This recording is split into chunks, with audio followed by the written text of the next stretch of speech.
Hi, my name's Vic, and welcome to my podcast, Crimes from the Peanut Gallery. This podcast covers true crime cases that may not be suitable for young listeners. There may be graphic and violent content.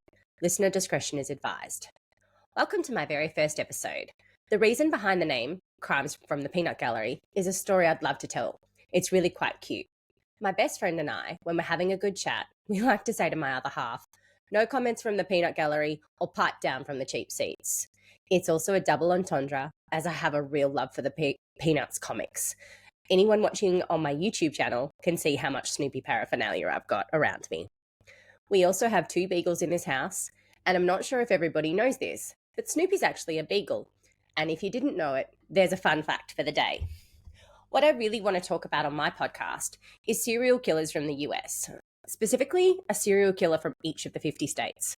I'm going to be starting with my favourite state of all time, North Carolina, for reasons very dear to my heart. One of my best friends is from there. Shout out to you, Jazz, in case you're listening. And also because I was lucky enough to call it home for a brief period of time. I can't forget my favourite colour, Carolina blue, and go the Tar Heels. My soft spot is for a little town called Reidsville, so a huge shout out to anyone who's listening from Reidsville. For my first podcast, I'm going to be talking about Henry Louis Wallace. He was otherwise known as the Taco Bell Strangler, or what he liked to call himself when he murdered women, Bad Henry. We're going to be doing a part 1 and a part 2. So welcome to part 1, everybody. Henry was born in 1965 in Barnwell, South Carolina, to a Lottie Mae Wallace and an unknown married high school teacher who left Lottie when he found out that she was pregnant. Lottie actually resented Henry once he was born, as she saw him as the reason behind her relationship failing. During his childhood, Henry lived with his mother, his sister Yvonne, and his great-grandmother. His childhood home, it had no plumbing and no electricity. He actually mentioned during his confession that he was most comfortable when it was dark, cold, and during a thunderstorm. His home had a tin roof, and when it was raining, he said it created a tranquil feeling and it would often lull him to sleep. Henry's childhood, unfortunately, was filled with poverty, neglect, emotional abuse, and violence. His state-appointed psychiatrist during his trial told the court and the jurors that Henry and his sister were forced to beat each other with switches while his mum watched as a form of punishment. It also happened, unfortunately, though, when she was feeling tired, when she was in a bad mood, or just whenever she felt like picking on her children. Henry did remark, though, that it was much harder for him and more painful to hurt his sister than it was to be on the receiving end of that switch, which is quite surprising considering what he did to women. Though, I've got to say, his sister actually had quite the cruel streak as well. She and Lottie would actually dress him up as a girl and parade him around the neighbourhood, allowing children and adults to mock and torment him. You would think with the level of abuse that his sister and him copped, that would actually bond them. It seemed to actually tear them apart. Now, at the age of 7, Henry witnessed a gang rape. He followed 5 or 6 boys into the woods where they were raped a 16-year-old girl. He said that during his confession, this is when his violent fantasies began, as he was actually turned on by the act. He would go on to commit such acts of violence against women later in his life, rather than be appalled by what he'd witnessed. It set off a chain of events that would end in 11 women dying at the hands of Henry. A traumatic event happened to Henry when he was in 6th grade, this time by his father. His father called him, saying all the things that Henry had longed to hear. He'd always wanted to know him, meet him, and he said he'd actually stop by to see him that week. Henry recalled staying home from school that week as he was so excited and he didn't want to miss the opportunity to meet his father. Really sadly, unfortunately, this never happened, and it left him scarred from another parent. And this memory specifically would actually plague him during quiet or busy nights throughout his life. His high school experience was actually quite different, though. When he started high school in 1979, he was really well liked by his peers and teachers, as he was sort of seen as really polite and really easygoing and well-mannered. His mum had actually forbidden him from joining the football team, so he joined the cheerleading team instead, where he was the only male on the squad. And you can imagine at 6 feet, he towered over those girls. But his peers didn't mock him. Rather, he won admiration from those students in school just because of his eagerness and his passion for the sport. The girls on the cheerleading squad absolutely adored him. He had a really upbeat attitude and he was always super polite to them. He was also elected to the student council. So overall, his high school experience was relatively normal and uneventful. After graduating from high school, he attended the South Carolina State College and Denmark Technical College. He lacked a lot of motivation rather than actual skill. He preferred his job at nighttime as a DJ, and he called himself the Night Rider, which was really quite foreboding for what he would do later in his life. He was considered funny and easygoing as a DJ, and females even commented they enjoyed the sound of his voice. However, he'd end up losing this job because of his petty crimes, something as small and as simple as stealing CDs. This was actually the start of Henry's criminal career as a burglar and in robbery. After being fired from his job, he decided he didn't want to go back to school, so he joined the US Naval Reserve in 1984. He would stay in the Navy for another 8 years before being discharged, where according to that state-appointed psychiatrist again, he was described as an outstanding seaman who willingly followed all orders given to him and accomplished his assigned tasks in a timely manner. It was noted that his knowledge level was higher than expected of a seaman. During his time in the Navy, he married a high school sweetheart who had been his girlfriend on and off all through high school. During one of those off periods, she actually had a child. But Henry, he absolutely opened up his arms to that little girl, absolutely adored her. And I think some part of him wanted to rectify all the things that had been done to him as a child. And he desperately wanted a child of his own, but his wife refused to bear any more children. This caused a massive strain in their relationship, and it had actually proved to be the last straw on an already failing marriage. Burglary proved to be his undoing. He was dismissed from the Navy after breaking and entering near the naval base. Given his record with the Navy, he was given an honourable discharge. His wife left him shortly after, and he was forced to move back with his mother and sister, who had actually relocated to East Charlotte in North Carolina. After he left the Navy, he had several jobs in different restaurants. Unfortunately, he was not able to hold down a job, and he ended up being a manager at the local Taco Bell. Wouldn't this prove to be horrible for people? It was during this time he began smoking crack cocaine more frequently. He'd always dabbled in drugs as such.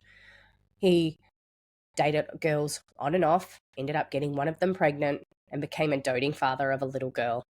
But it was around this time that he began his descent into killing and raping women. Henry's victims predominantly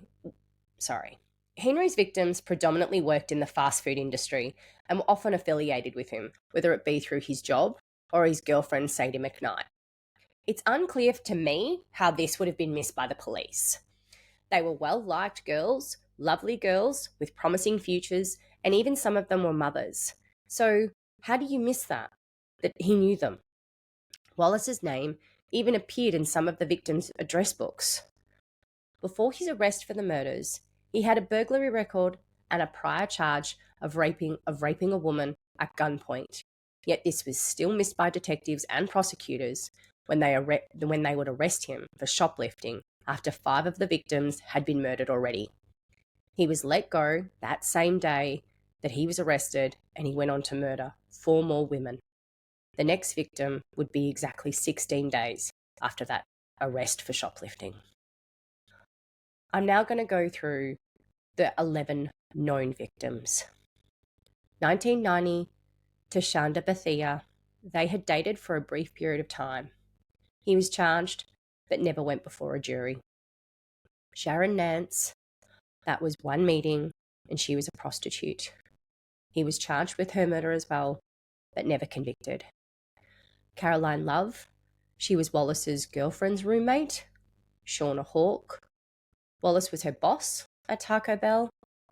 Her mother actually organised and created a support group called the Mothers of Murdered Offspring.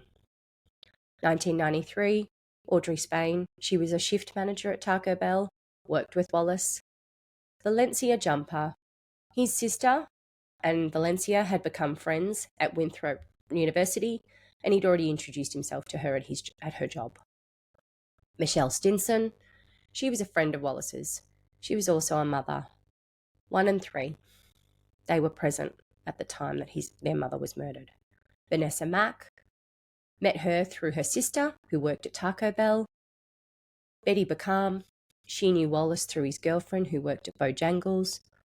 Brandy Henderson, that was tragic. Her infant son was also strangled, but thankfully had survived. Her boyfriend and Wallace were friends. And Deborah Slaughter, she worked one fateful night at Bojangles, so he knew her through Sadie. During his time at the Navy, Henry began his descent into criminal behaviour, starting with breaking and entering, and this led to an arrest in 1988 after he broke into a hardware store where he pled guilty to second-degree burglary and was sentenced to a 2-year supervised probation. However, it was determined by the probation officer that he blew off most of his mandatory meetings. So a bucket load of good that did. In 1990, Henry murdered Shanda Bathia. She was from his hometown in Barnwell, and he dumped her body in a lake, and she wasn't found for several weeks. He was questioned by the police in regards to her disappearance, but he was never formally interviewed over her murder. He was also questioned in relation to a rape of a 16-year-old Barnwell girl. Once again, though, not charged. In 1991, he was caught breaking into his old high school and radio station where he'd previously worked as a DJ. He stole video and recording equipment and was caught trying to pawn the loot. This led to an arrest and ultimately him being discharged from the Navy. In May 1992, Sharon Nance would meet an untimely death at the hands of Henry. She was a drug user and a prostitute. However, that doesn't take away from her being a victim at all. Henry beat her after she demanded payment for her services. Her body was dumped by the railroad tracks and found days later. He unfortunately would not serve any time for this murder, as it didn't, that's the word I'm looking for, it didn't show the same pattern as the 9 other victims. In June 1992, he murdered Caroline Love, who was his girlfriend's roommate at the time. He would use a key that he'd taken off his girlfriend and let himself into the apartment that she shared with Caroline. When Caroline unexpectedly came home while Henry was there, she promised him that she wouldn't say anything to his girlfriend if he promised to never do anything like this ever again. Rather than being remorseful, this seemed to enrage him, as he responded to the request by choking her and dragging her to the bedroom, where he raped her while she was barely conscious. While Caroline was fighting for her life and struggling against the attack, he reached for the nearest object, which just happened to be a curling iron. He strangled her to death with that cord. He didn't know what to do next, though. He was faced with quite the conundrum. He didn't know what to do with the body. So rather than admitting to the police what he'd done, Henry wrapped her up in her own bed sheets, put her in a garbage bin, and placed her in the trunk of the car. He also stole a roll of quarters that was on the dresser. He drove her body outside the city of Charlotte and dumped her body where he thought it wouldn't be seen. I think one of the most disturbing facts of this particular murder for me is he went to the police station with his girlfriend, her sister, Kathy, to report Caroline missing. It's recorded that there was no police interview with Wallace at the time, and she was reported as a missing person. This comes up a little bit later, just because they weren't able to connect Caroline to any other murders because she was considered a missing person. 7 months after he killed Caroline, in February 1993, Shawna Hawke was Henry's next victim. He was her boss at Taco Bell. She was a student, and she'd just recently returned home from community college when Wallace would come to her house after a fight with Sadie. According to court records, Shawna let Wallace in willingly to her home where she lived with her mum and chatted away with him for a little over an hour. During Henry's confession, he would say that she flirted and teased him while they talked. He admitted to her that he wanted to have sex with her. She reluctantly agreed, but this was probably because he was her boss and she felt like she didn't have a choice. She cried through the whole ordeal, and after Henry was finished, he told her to get dressed and he placed her in a similar chokehold to the one he had used with Caroline while her back was turned. Once Shawna had died, he placed her in the bath, stole $50 from her purse, and she was unfortunately later found by her boyfriend and mother. And the police interviewed friends, co-workers, classmates, but they were still unable to identify a suspect. One of the most disturbing facts that's come to light is that he attended her funeral and he comforted her mother. He was known to Shawna's family and he was seen to be quite upset at the funeral. Her mother, Denise, went on to create and organise a support group for mothers and called this Mothers of Murdered Offspring. With his drug use really escalating, he was getting desperate for money. So 4 months after Shawna's murder, he would once again murder someone he worked with. Audrey Spain didn't realise the nightmare she was letting into her apartment that night. After smoking a joint together and chatting for a while, he threw her to the ground and he demanded to know the combination to the safe at the Taco Bell. Little did Henry know. Little did he know Audrey had no idea what the combination was. He then asked her for her personal banking details, but she'd just gone on a holiday and she didn't have any money. This frustrated Henry, and he resorted to the only way he knew how to deal with this emotion: anger and killing. He placed Audrey in a chokehold, dragged her to the bedroom, where he raped her. During his confession, Henry admitted that Spain had become conscious during her rape. She begged for her life and begged for him to not hurt her. He continued raping her and then told her to put her clothes back on and gave her a feeling of safety. But while her back was turned, he put her in another Boston chokehold and until she became unconscious and died. As she lay there, he tied a nightgown and a shirt into a makeshift rope and he strangled her to death. He once again cleaned the victim in their own bathroom, but he left the body on her own bed. But not before stealing her credit card, of course. This was becoming a real pattern for Henry. He would rape and strangle his victims, and adding insult to injury, he would steal from them. Not huge amounts, but certainly enough for get his next fix for his ever-growing habit. It also showed all the murders showed no forced entry into the victims' homes. It indicated, really, that they knew the murderer. His victims were always clean and washed, so no evidence was left behind. For his next murder, he would use again the same ruse that he'd had a fight with his girlfriend and needed to talk to someone about it. Valencia Jumper was a friend of his sister's who he'd introduced himself to while she was at her job.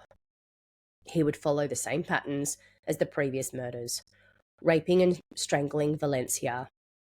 However, this time round, disposing the body would change slightly. This time, according to his confession, he soaked the body in rum.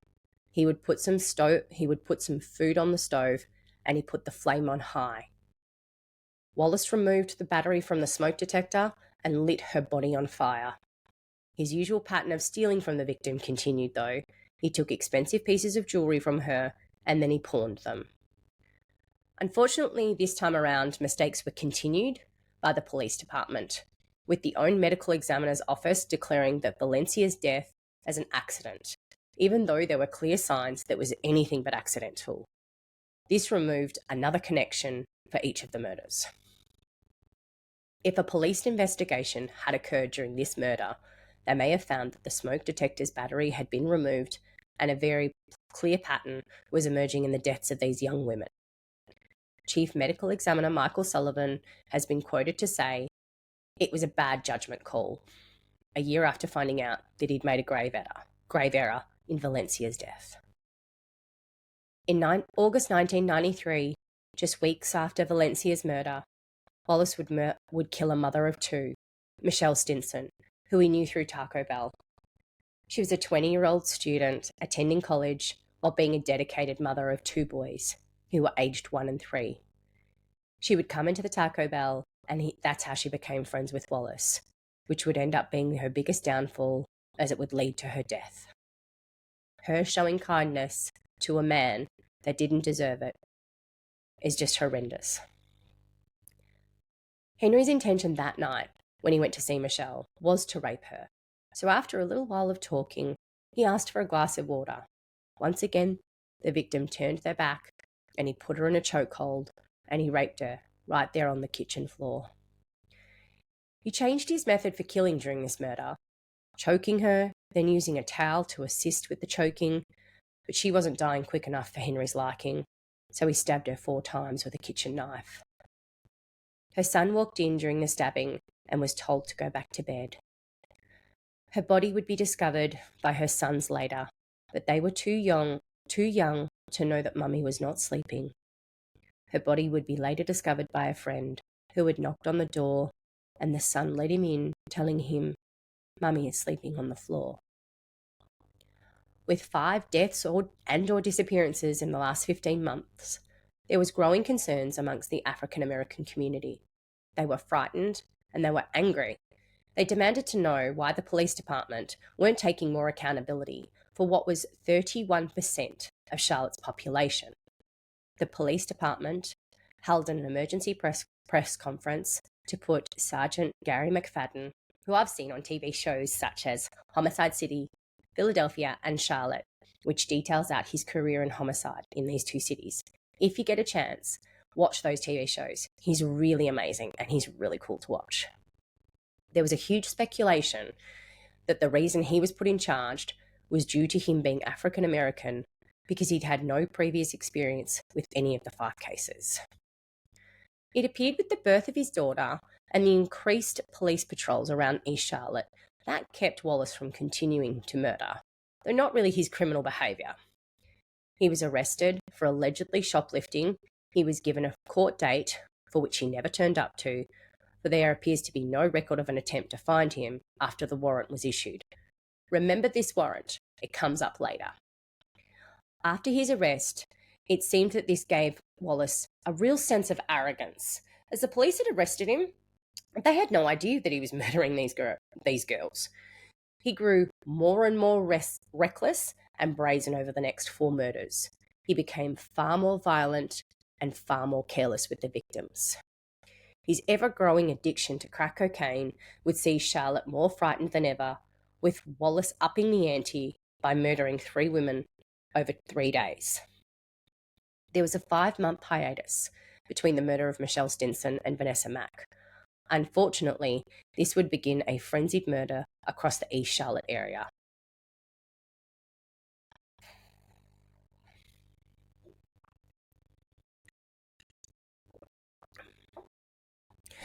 "16 days after his arrest for shoplifting, Wallace was low on cash and needed a fix. His solution was Vanessa Mack, who he knew through her sister because she worked at the Taco Bell. She had a good job and always had money. Vanessa worked as a medical escort and had 2 daughters aged 7 and 4 months. This time, though, Henry was prepared for murder. He carried a pillowcase under his jacket in planning for what was about to happen. After asking for a hug, which she actually refused, he pulled out the pillowcase and he began strangling her. He demanded her bank card and her PIN number. Henry would once again rape his victim, and this time he strangled his victim with a towel. Her 4-month-old was asleep on the couch during all of this, and thankfully not waking up, as God knows what he would have done if she had. Later that night, when Henry went to get his much-needed money, he realised Vanessa had lied to him about her PIN number, and he was unable to get what he needed. Her mother found her the next morning. It was missed during this investigation that there was a correlation between Taco Bell and Henry Louis Wallace again. Another missed opportunity by the police department to identify this killer. 2 weeks after Vanessa's murder, Henry's drug habit was now ruling his life completely. He needed money desperately after the failed bank card debacle. He initially went to rob Brandy Henderson, a girlfriend of one of his friends, Vernon Lamar Woods. But Woods was actually unexpectedly home when he knocked on the apartment door. Frustrated by this, he remembered that he actually knew someone else in the complex, Betty. Now, since Betty was an assistant manager at Bojangles, where his girlfriend worked, he thought she would have the code to the alarm and keys or a code to the safe. Using a ruse that he needed to use her phone, she let him into her home. This kind gesture would prove to be really fatal to Betty. Henry grabbed her once he was through the door, demanding the codes. She resisted for a time being, but eventually gave in. Unfortunately for Betty, he wasn't done. The same pattern continued. He raped and strangled with a side of robbery. He took the money from her purse and a gold chain from around her neck. His new behaviour of recklessness starts here. He stole Betty's TV, VCR, and car, as he totaled his own car recently. He later abandoned the car in fear of the police catching him, and he wiped down the car for fingerprints, but forgot about the trunk, which would prove to be his undoing. Today would prove to be one of the worst days in East Charlotte. 2 ladies killed by the same hand within 12 hours. His originally intended victim was now home, Brandy Henderson. He knew that her boyfriend wasn't home. He knew that he was at work. He wormed his way into her apartment by saying that he had something for her boyfriend. She had no issue letting him in. Once again, the same pattern played out, demanding money, and he would rape and strangle Brandy. This time, though, Henry would do something even more horrendous. He attempted to kill Brandy's baby through strangulation. Thankfully, that little baby survived.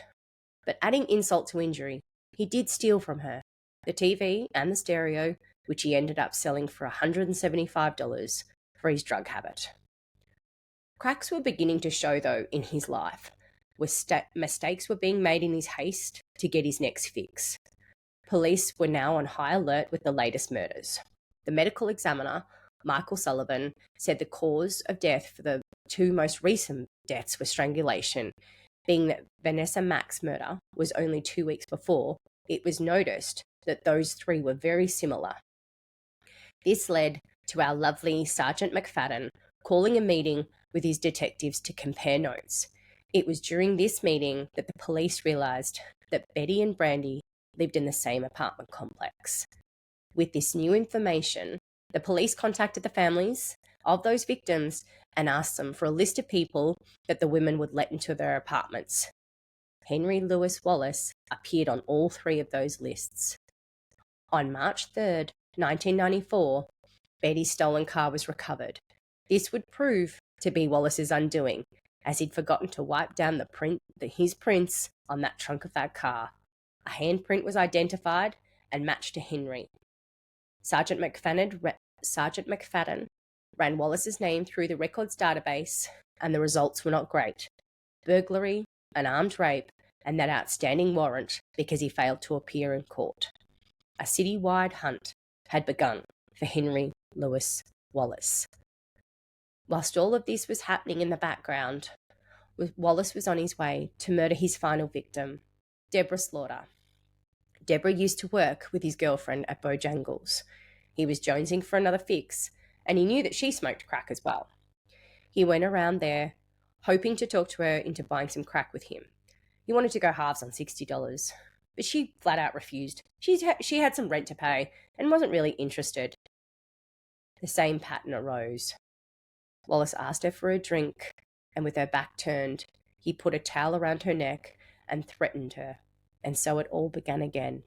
After Henry had raped her, he demanded money from her. She gave him $40, but she was a fighter. She kicked, slapped, and screamed as much as she could. This proved to be futile, as Henry stuffed a sock into her mouth, tied another towel around her neck, and he grabbed a knife and stabbed her 38 times. He really likes to add insult to injury to most of his victims, because he came back later to the apartment, a few hours, and smoked crack in the same bathroom, where Deborah lay dead. That's the end of episode 1. Thank you all so much for listening or watching. I really look forward to you watching part 2. Thank you.